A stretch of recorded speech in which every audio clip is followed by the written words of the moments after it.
মুক্তিযুদ্ধের সশস্ত্র বাহিনীর প্রশিক্ষিত সদস্যরা যখন মুক্তিবাহিনীর সঙ্গে যুক্ত হয়ে পাকিস্তানি বাহিনীর বিরুদ্ধে সম্মুখ যুদ্ধে লিপ্ত হন, মূলত তখন থেকেই বিজয় ত্বরান্বিত হতে থাকে। সুফল আসে সেক্টরে ভাগ হয়ে লড়াইয়ে।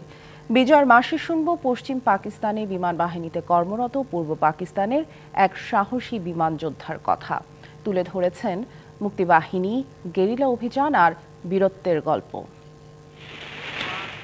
মুক্তির যুদ্ধ চলাকালে পাকিস্তান হানাদার বাহিনীর বিরুদ্ধে শক্ত প্রতিরোধ গড়ে তুলতে বাংলাদেশি ভূখণ্ডকে ভাগ করা হয় 11টি সেক্টরে, যেখানে অধিকাংশ সেক্টরে নেতৃত্ব ছিলেন সেনা, নৌ ও বিমান বাহিনীর প্রশিক্ষিত কর্মকর্তারা। ৩ নম্বর সেক্টরে কাজ করা বীর মুক্তিযোদ্ধা অবসরপ্রাপ্ত লেফটেন্যান্ট কর্নেল জয়নুল আবেদিন ছিলেন পশ্চিম পাকিস্তানে কর্মরত একজন বিমান বাহিনীর সদস্য। বিমান বাহিনীর রিসালপুরে প্রশিক্ষণ একাডেমিতে প্রশিক্ষণরত ছিলাম। সেক্টরে ভাগ করাই ছিল মুক্তির যুদ্ধে অভিযান পরিচালনার একটি অন্যতম গুরুত্বপূর্ণ দিক, যার মাধ্যমে উল্লেখযোগ্য সাফল্য আসে মুক্তিবাহিনীর। 21শে নভেম্বরের পরে বিভিন্ন সেক্টরে বিভিন্ন রুটে যুদ্ধ, আবার থেমে যাওয়া, আবার যুদ্ধ, আবার থেমে যাওয়া, এভাবে আমাদের মুক্তিবাহিনী অগ্রসর হচ্ছিল।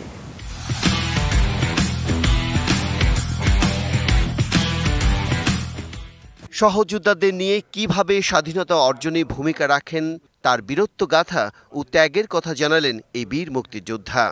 অ্যাম্বুশ একটা ফাঁদের মতো, ওই ফাঁদে যখন এসে এরা ধরা দেয় এবং এখান থেকে ওরা ব্যাপক হতাহতের শিকার হয়।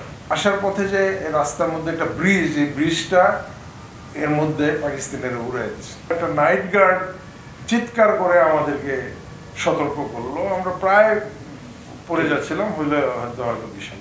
তিনি মনে করেন সামরিক দিক থেকে বেশি শক্তিশালী হলেও পাকিস্তানি বাহিনীকে মোকাবেলায় ভূমিকা রেখেছিল গেরিলা অভিযান। গেরিলা প্যাটার্নের যুদ্ধে ঠিক আমাদেরকে লক্ষ্য বস্তু হিসেবে নির্ণয় করা তাদের পক্ষে কঠিন ছিল। আমরা অনেক কষ্টের পরে যে সফলতা, এবং ইতিমধ্যে আমরা জানতে পারছি যে পাকিস্তান বাহিনী আত্মসমর্পণ করবে। নতুন পরিস্থিতিতে বাংলাদেশ আবারও ঘুরে দাঁড়াবে এমন আশা এই সাহসী বিমান যোদ্ধার।